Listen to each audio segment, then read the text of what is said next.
तो last lecture में हमने क्या किया था, ऑपरेटर ओवरलोडिंग की थी।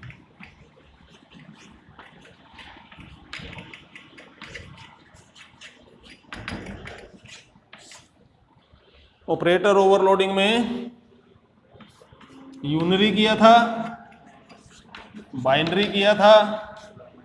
यूनरी को भी मेंबर फंक्शन से और फ्रेंड फंक्शन से, आ जाओ, ऐसे ही बाइनरी को भी मेंबर फंक्शन से और फ्रेंड फंक्शन से, ये हम कर चुके थे। इसमें एक गलती थी जो लास्ट टाइम थ्योरी वाले लेक्चर में रह गई थी। प्रैक्टिकल करने पे मैंने कहा था प्रैक्टिकल देख लेना करके ऐसा होगा कि नहीं होगा। तो फ्रेंड फंक्शन वाला जो केस था ना, उसमें हमें एक पॉइंट हम भूल गए थे या समझे नहीं थे। वो क्या था कि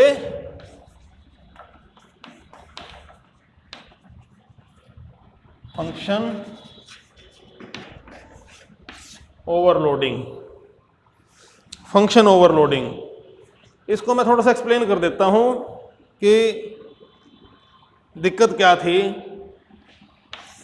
हमने दो क्लासें बनाई थी, कौन कौन सी, एक कॉम्प्लेक्स नंबर की और एक रैशनल नंबर की। अब कॉम्प्लेक्स प्लस रैशनल करना था, रैशनल प्लस कॉम्प्लेक्स भी कर सकते थे, कॉम्प्लेक्स प्लस रैशनल भी कर सकते थे, मतलब C प्लस आर भी कर सकते हैं और R प्लस C भी कर सकते हैं, ठीक है ना। तो पहली बात तो ये है कि जब दो क्लासेज का इन्वॉल्वमेंट हो गई तो हमें मेंबर फंक्शन से हमारी बात नहीं बनेगी, क्योंकि मेंबर फंक्शन तो सिर्फ एक क्लास के ही अगर ऑब्जेक्ट हैं दोनों तो मेंबर फंक्शन काम कर जाएगा। लेकिन जब हेट्रोजीनियस क्लासेज का मामला आ गया तो मेंबर फंक्शन तो सिर्फ एक क्लास तक ही एक्सेस करेगा, दूसरी क्लास में कैसे घुसेगा। तो दूसरी क्लास में घुसने के लिए उसको फ्रेंड बनाना पड़ेगा। तो अब आपके पास दो तरीके थे कि भाई किसी फंक्शन को या तो एक क्लास का मेंबर बनाओ, दूसरी क्लास का फ्रेंड बनाओ, या फिर दोनों ही क्लासेस का फ्रेंड बना लो। एक बाहर ही रखो फंक्शन को, नॉर्मल जनरल फंक्शन रखो, सिंपल फंक्शन, और उसको दोनों क्लासेस का फ्रेंड बना लो। अब मान लो आपका ऐड वाला फंक्शन था, ऑपरेटर एडिशन वाला था, ये था ऑपरेटर प्लस वाला, ये फंक्शन था। अब आप इसकी जो सिग्नेचर है या जो आर्ग्यूमेंट्स हैं वो क्या हो रहा है, R और C भी रख सकते हो और ऑपरेटर प्लस C और R भी रख सकते हो। मतलब रैशनल को पहले लिखो, मतलब आप R प्लस C करो तो ये वाला फंक्शन कॉल होगा, और C प्लस R करो तो ये वाला फंक्शन कॉल होगा। मतलब कि सिग्नेचर मैचिंग तो करेगा ही। प्लस वाले से ऑपरेटर प्लस वाला फंक्शन कॉल होगा, ये बात तो क्लियर है। लेकिन उसका कौन सा वर्जन कॉल होगा, पहले कौन सी ऑब्जेक्ट कॉल हो साइन उसमें आर्गुमेंट के तौर पे पास हो रही है, और दूसरी ऑब्जेक्ट कौन सी हो रही है। अगर पहले C हो रही है तो ये वाला वर्जन कॉल होगा, और अगर पहले R हो रही है तो ये वाला वर्जन कॉल होगा। तो ये हमने लास्ट टाइम नहीं किया था, एक ही फंक्शन बनाकर और ऐसे बता दिया था कि इसमें R प्लस C कर दो चाहे C प्लस R कर दो, दोनों में यही फंक्शन कॉल हो जाएगा। ऐसा नहीं है, वो गलत बताया था।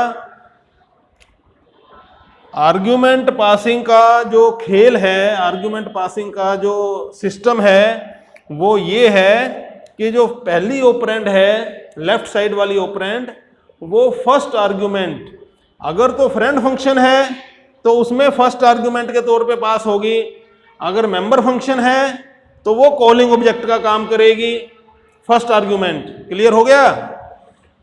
और सेकंड आर्ग्यूमेंट ने तो सेकंड जो ऑपरेंड है उसने तो आर्ग्यूमेंट के तौर पे ही पास होना है। वो अगर मेंबर फंक्शन है तो फर्स्ट आर्ग्यूमेंट के तौर पे पास हो जाएगी, मतलब एक ही आर्ग्यूमेंट होगी उसमें, और अगर फ्रेंड फंक्शन है तो सेकंड आर्ग्यूमेंट के तौर पे पास होगी। ये बात क्लियर हो गई। ये लास्ट लेक्चर में क्योंकि रिकॉर्डिंग चल रही है तो वो अपलोड किया था तो उसमें गलत कंफ्यूजन ना जाए, इसलिए मैंने इसको एक्सप्लेन कर दिया। प्रैक्टिकली आप करके देखोगे, प्रैक्टिकल से ही समझ में आएगा।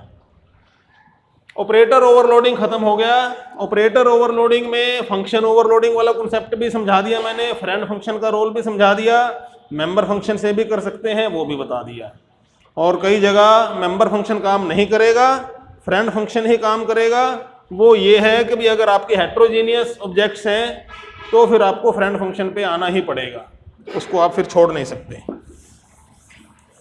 लो जी, इसके बाद अब मैं शुरू कर रहा हूं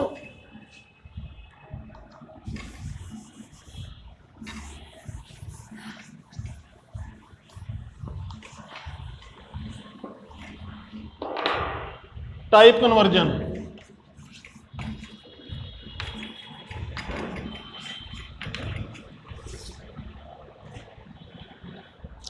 टाइप कन्वर्जन, अब टाइप कन्वर्जन तो सिंपल है, हम जानते हैं, बहुत बार इसके ऊपर लेक्चर दे चुका हूं मैं। टाइप कन्वर्जन पे क्या होती है भाई? टाइप कन्वर्जन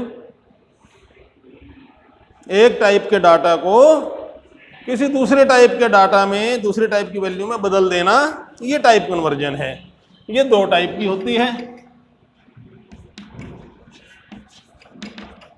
इम्प्लिसिट और एक्सप्लिसिट। इम्प्लिसिट का मतलब क्या है कि जो टाइप कन्वर्जन अपने आप हो जाए, हम उसको ना कहें टाइप कन्वर्ट करने के लिए। कैसे? आपके दो वेरिएबल हैं, एक इंट आई है, एक फ्लोट एफ है। आप आई इज इक्वल टू एफ कर देते हो। अब आई वेरिएबल को एफ वेरिएबल की वैल्यू असाइन होनी है, लेकिन एफ वेरिएबल की वैल्यू कैसी है भाई? फ्लोट टाइप की है। आई वेरिएबल कैसा है? इंट टाइप का है। मतलब घर तो इंटीजर टाइप का है, उसमें रहने कौन आ गया? Float value. तो फ्लोट वैल्यू तो नहीं रह सकती। इंटीजर घर तो वन रूम सेट है, छड़े का कमरा है वो तो सिंगल, और एफ जो है फैमिली वाला बंदा है, बच्चे भी हैं उसके तो साथ में, तो वो पूरी फैमिली इस सिंगल घर में कैसे रहेगी? तो क्या होगा? उसको अपने बच्चे छोड़ने पड़ेंगे। सिर्फ होल पार्ट, इंटीजर पार्ट, वो ही इसमें स्टोर हो सकता है। तो जो स्टोर, जैसी वैल्यू स्टोर हो सकती है वैसे ही वो कंपाइलर कर देगा। हमने नहीं कहा इसको एफ की टाइप बदल जाएगी, मतलब एफ की टाइप नहीं बदलेगी, एफ की वैल्यू की टाइप बदल जाएगी यहां पर स्टोर होने के लिए, अदरवाइज एफ की वैल्यू वही रहेगी। अगर एफ आपका 5.6 है तो एफ की वैल्यू 5.6 ही रहेगी। आई इजिकल टू एफ करने से एफ की वैल्यू 5 नहीं हो जाएगी, सिर्फ आई में स्टोर होते हुए वो वैल्यू 5 स्टोर होगी। ये फर्क समझ लेना आप, ठीक है? तो ये तो कौन सी कन्वर्जन हो गई? इम्प्लिसिट कन्वर्जन हो गई। अब एक्सप्लिसिट कन्वर्जन देखो। एक्सप्लिसिट कन्वर्जन है कि आप कहते हो जी I is equal to int F, int F. Bracket के अंदर आपने इंट लिख दिया। ये जो ब्रैकेट के अंदर लिखा हुआ है ये फोर्सफुल टाइप कन्वर्जन करने का, एक्सप्लिसिट टाइप कन्वर्जन करने की कमांड है कि एफ वेरिएबल की जो वैल्यू है उसको फोर्सिबली इंटीजर कर दिया जाए। उसका जो फ्रैक्शनल पार्ट है, डेसिमल पार्ट है, उसकी पूंछ काट दो, सिर्फ होल पार्ट रखो। ये इंट बोल रहा है, अभी तक असाइनमेंट स्टेटमेंट का नंबर नहीं आया, सिर्फ राइट हैंड साइड में ही काम हो रहा है। इंट एफ ये क्या कर देगा, 5.6 की बजाय 5 कर देगा। अब 5 भी इंटीजर वैल्यू है, आई भी इंटीजर घर है, तो 5 वैल्यू इंटीजर घर में स्टोर हो जाएगी। अब यहां पर कोई टाइप कन्वर्जन नहीं हो रही, यहां नहीं हो रही, असाइनमेंट करते हुए नहीं हो रही, पहले ही कर दी हमने, फोर्सिबली कर दी, बोल के कर दी। तो ये एक्सप्लिसिट टाइप कन्वर्जन है। आपको अगर ये सवाल आ जाए कि जी ये बताओ इसमें कौन सी टाइप कन्वर्जन हो रही है, तो आपने असाइनमेंट का नहीं देखना कि जी एफ तो फ्लोट था और ये इंटीजर को असाइन हो रहा है तो इम्प्लिसिट टाइप कन्वर्जन है। इम्प्लिसिट से पहले हमने एक्सप्लिसिटली करवा दी टाइप कन्वर्जन, कह के करवा दी। क्लियर हो गया। अब टाइप कन्वर्जन करते हुए दो सिचुएशन हो सकती हैं। कौन कौन सी? एक तो टाइप कन्वर्जन करते हुए डाटा लॉस हो सकता है, एक विदाउट डाटा लॉस हो सकता है। टाइप कन्वर्जन में दो केसेस हो सकते हैं, डाटा लॉस, इसको कि प्रिसीजन लॉस भी कहते हैं, और एक ये विद है, विद डाटा लॉस, और एक विदाउट डाटा लॉस। आप फ्लोट को इंटीजर में कन्वर्ट कर रहे हो तो ये डाटा लॉस हो रहा है। यहां पर आप इंटीजर को फ्लोट में कन्वर्ट कर दो, ये i = 5 हो गया था, फिर आप करो कि भाई f = i। अब i की वैल्यू 5 थी, लेकिन इसने तो डबल रूम सेट घर में जाना है, पूरी बड़ी फैमिली वाला घर है इसका, ये है छड़ा बंदा। वो कहते हैं जी बच्चे भी लाओ अपने, तो जी बच्चा तो कोई नहीं है, कोई बात नहीं जी, एंट्री तो बच्चे के साथ ही होगी, तो जी मैं 0.0 कर देता हूं, 5.0। तो f की वैल्यू उसको तो चाहिए, छड़े के कमरे में छड़ा बंदा चाहिए, बच्चे के कमरे में बच्चा चाहिए। ये कहते हैं जी मेरे पास तो नहीं है, भाई कर ले पहले फिर आ, तो 5.0। तो ये कौन सा कन्वर्जन हो रही है? यहां भी कन्वर्जन हो रही है, टाइप कन्वर्जन तो ये भी है, लेकिन ये विदाउट डाटा लॉस, कोई डाटा लॉस नहीं है, वैल्यू वही बता रहा है, चाहे सीधा 5 बोल दो चाहे 5.0 बोल दो। क्लियर हो गया। तो ये जो टाइप कन्वर्जन है ये हम करते रहे हैं, सी में भी करते रहे हैं, पहले भी करते रहे हैं। अब C++ में इसको हम क्यों सीख रहे हैं? क्यों? क्योंकि अब हम नई टाइप बना रहे हैं भाई, अब क्लासेज बना रहे हैं, क्लासेज तो नई टाइप्स हैं। तो जब नई टाइप्स पर हम खेल रहे हैं तो नई टाइप की भी तो कन्वर्जन हो सकती है। अब जैसे एग्जांपल ले लो, रैशनल क्लास आपने बनाई, रैट क्लास। अब रैट क्लास कैसे डाटा को स्टोर करती है? P/Q की फॉर्म में करती है। अब आप कहो जी मेरे पास एक रैशनल नंबर है, मैं रैशनल नंबर को फ्लोट टाइप में या डबल टाइप में बताना चाहता हूं, डेसिमल पॉइंट में बताना चाहता हूं, तो f = r करना चाहता हूं, कर सकता हूं। वैल्यू की रिप्रेजेंटेशन है, P/Q को छोड़कर मैं डेसिमल पॉइंट में बता दूं वैल्यू को। मान लो 3/5 है, तो 3/5 लिखने की बजाय मैं 0.6 लिख दूं। तो मैं ऐसे अगर मैं करना चाहूं तो क्या कर सकता हूं? कर सकता हूं। अपने आप नहीं कर पाऊंगा मैं, मतलब ये कंपाइलर अपने आप नहीं कर पाएगा, मुझे उससे करवाना पड़ेगा। जैसे इंट और फ्लोट, ये दोनों तो बेसिक डाटा टाइप्स थी, इसके लिए भी कोई एल्गोरिथम चलाया होगा, कोई कोड चलाया होगा कन्वर्जन करने के लिए, तो वो कोड किसने लिखा भाई? वो कंपाइलर बनाने वाले ने लिख दिया। जिसने फ्लोट बनाई डाटा टाइप, जिसने इंट बनाई, उसने ही उनकी कन्वर्जन का भी हिसाब किताब रख दिया। हमने तो सिंपली उसको यूज़ किया और अननोइंगली यूज़ किया। इसमें अननोइंगली यूज हो रहा है, इसमें नोइंगली यूज हुआ था इंट वाले में, जिसमें एक्सप्लिसिट वाले केस में। लेकिन उसने सर्विस तो दी थी हमको, तो वो सर्विस हमें रेडीमेड मिल गई थी। अब ऐसे में फ्लोट टाइप में बदलना है, लेकिन बदलना किसको है? रैट टाइप को। अब रैट टाइप उसको पहले से तो कोई मालूम नहीं, ये तो हमने बनाई है। तो अब रैट टाइप हमने नई बना ली, तो ये कन्वर्ट किस ढंग से होगी? फ्लोट में कैसे होगी कन्वर्ट? या आप यूं कहो कि भी r इजिकल टू एफ, ये भी हो सकता है कि भी फ्लोट टाइप है और फ्लोट टाइप को रैट टाइप में बदलना है। भाई फ्लोट टाइप में 0.6 है वैल्यू, 0.6 को 3/5 में बदलना है, रैशनल टाइप में बदलना है। तो कन्वर्जन तो कुछ भी हो सकती है। इसमें नई समस्या क्या है, प्रॉब्लम क्या है कि इसमें हमारी खुद की एक नई डिफाइन करी हुई क्लास पिक्चर में आ गई। अभी तक इसमें हमारी डिफाइन करी हुई क्लास नहीं थी, प्री डिफाइंड थी।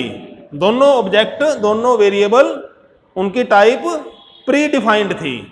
यहां पर हमारी डिफाइन करी हुई एक टाइप या दोनों ही टाइप, दोनों टाइप भी हो सकती हैं, कभी एक टाइप से, एक क्लास से दूसरी क्लास। तो कितने केसेज बन गए? अब बेसिक टू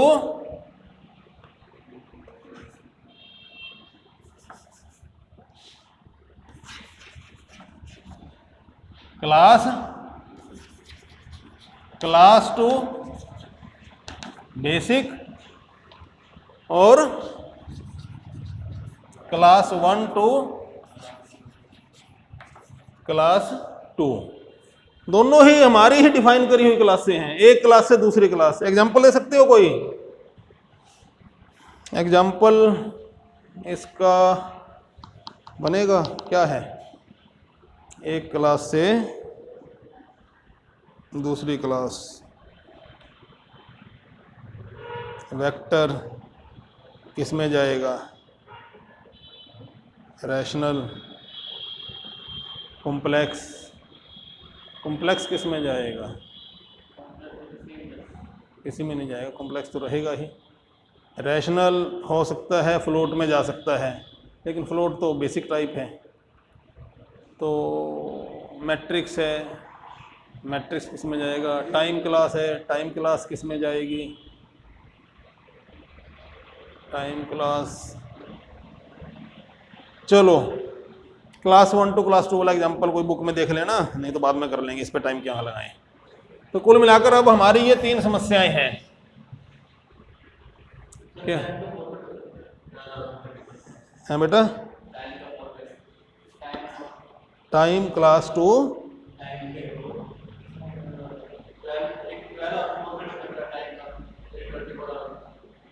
हाँ ये कर सकते हैं, अलग अलग 2 क्लासें बना लो, एक 12R फॉर्मेट की, एक 24R वाले फॉर्मेट की।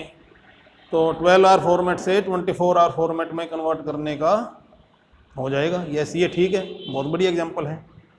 ये हो गया क्लास 1 टू क्लास 2, एक क्लास से दूसरी क्लास में डाटा को कन्वर्ट करना। कर सकते हैं, ये भी कर लेंगे प्रोग्राम।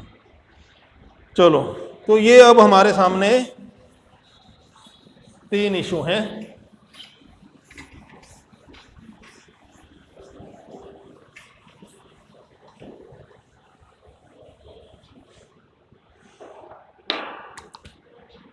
अब देखो पहला केस ले लेते हैं हम, बेसिक टू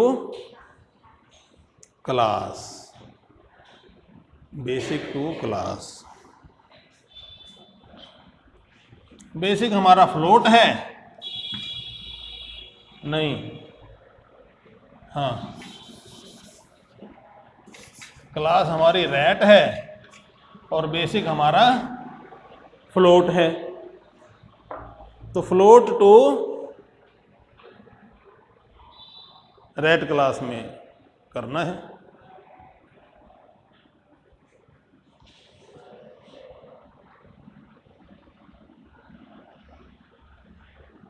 ठीक है, या फिर बेसिक हमारा इंट है और फ्लोट रैट क्लास रैट है। बेसिक इंट है और क्लास रैट है। तो इंट अगर हम यूज करते हैं बेसिक के तौर पे तो हमें दो इंट यूज करने पड़ेंगे, एक न्यूमरेटर बताना है, एक डिनोमिनेटर बताना है। अगर हम दो इंफॉर्मेशन दे दें उसको, न्यूमरेटर और डिनोमिनेटर दोनों किस टाइप की हैं, इंट टाइप की हैं, मतलब इंट और इंट। तो इंट दो वैल्यूज मैं इंटीजर वैल्यू दे दूं तो वो रैट क्लास टाइप में, रैट ऑब्जेक्ट में बदल जाएगी, बदल सकती है। मैं मतलब डिफाइन करके रखूं भाई पहली वैल्यू मेरी न्यूमरेटर के तौर पे जाए, दूसरी वैल्यू डिनोमिनेटर के तौर पे जाए। या फिर अगर मैं फ्लोट देता हूं तो फ्लोट तो फिर सिंगल ही वैल्यू है, सिंगल वैल्यू चली जाए और वो उसको रैट टाइप में कन्वर्ट कर दे, उसका न्यूमरेटर पार्ट बता दे, उसका डिनोमिनेटर पार्ट बता दे। ठीक है, तो ये काम हमने करना है इस पहले केस में, बेसिक टू क्लास टाइप में। अब ये काम कैसे करेंगे भाई, क्योंकि इसमें क्लास इन्वॉल्व है तो क्लास का मेंबर फंक्शन के तौर पे हमें एक फंक्शन लिखना है जो ये काम करेगा।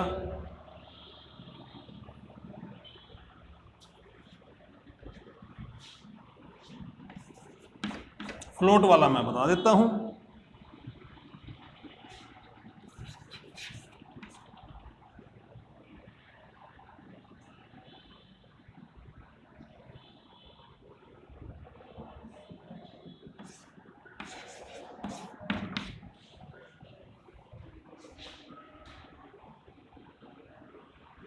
R is equal to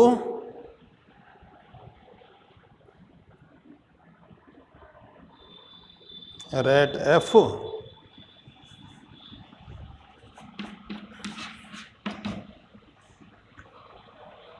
R is equal to, मैं रैट लगाता हूं जैसे इंट लगाया था एक्सप्लिसिट, तो ये एक्सप्लिसिट टाइप कन्वर्जन हो रही है। और रैट नहीं लगाता, सीधा R इक्वल टू F कर देता हूं तो ये इम्प्लिसिट हो रही है। ठीक है ना, जैसे बेसिक में समझाया था वैसे ये है। तो ऐसा मैं करना चाहता हूं अभी, लेकिन ऐसा होगा कैसे, कौन सा फंक्शन है मेंबर फंक्शन मैं बनाऊं जिससे कि ये काम हो जाए। तो ये काम हम पहले कर चुके हैं, फंक्शन बता चुका हूं मैं, उसका नाम उस टाइम अलग था लेकिन वो काम यही कर रहा था। कौन सा था वो फंक्शन,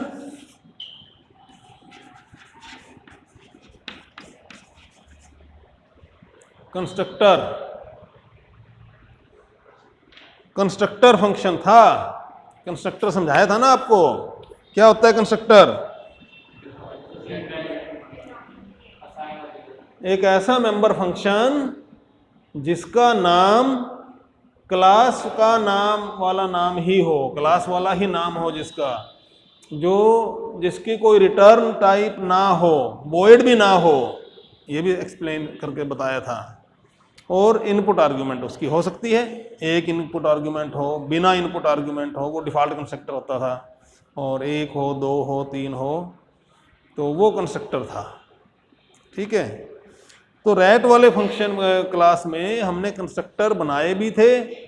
तो वो कंस्ट्रक्टर क्या करते थे, दो इनपुट आर्गुमेंट लेते थे, इंटीजर, दो इंटीजर वैल्यू लेते थे, और पहले वाली इंटीजर वैल्यू न्यूमरेटर बना लेता था, दूसरे वाली इंटीजर वैल्यू डिनोमिनेटर में रख देता था। ऐसा काम वो कर रहा था। लेकिन अब ये नया काम है रैशनल, इसमें आपकी फ्लोट टाइप की वैल्यू, सिंगल वैल्यू देने वाला। तो हम एक नया कंस्ट्रक्टर बनाएंगे, उस कंस्ट्रक्टर में इनपुट आर्ग्यूमेंट एक सिंगल फ्लोट टाइप की रखेंगे और वो फ्लोट वैल्यू अंदर जाकर क्या करेगी, मतलब अगर 5.6 एंटर किया तो आपका एल्गोरिथम ऐसा होना चाहिए कि ये डेसिमल पॉइंट हट जाएगा और बटे में सिंगल है डिजिट तो 10 लग जाएगा, 2-3 डिजिट हैं तो 100 या 1000 बन जाएंगे। फिर उनको काट पीट के और लोएस्ट फॉर्म में लाके और अलग से जो नया न्यूमरेटर बनेगा वो न्यूमरेटर में अलॉट हो जाए, डिनोमिनेटर में अलॉट हो जाए। तो ये काम वो एल्गोरिथम, वो जो कंस्ट्रक्टर है उसको करना पड़ेगा, है बेटा? क्या कंस्ट्रक्टर कॉल नहीं होता।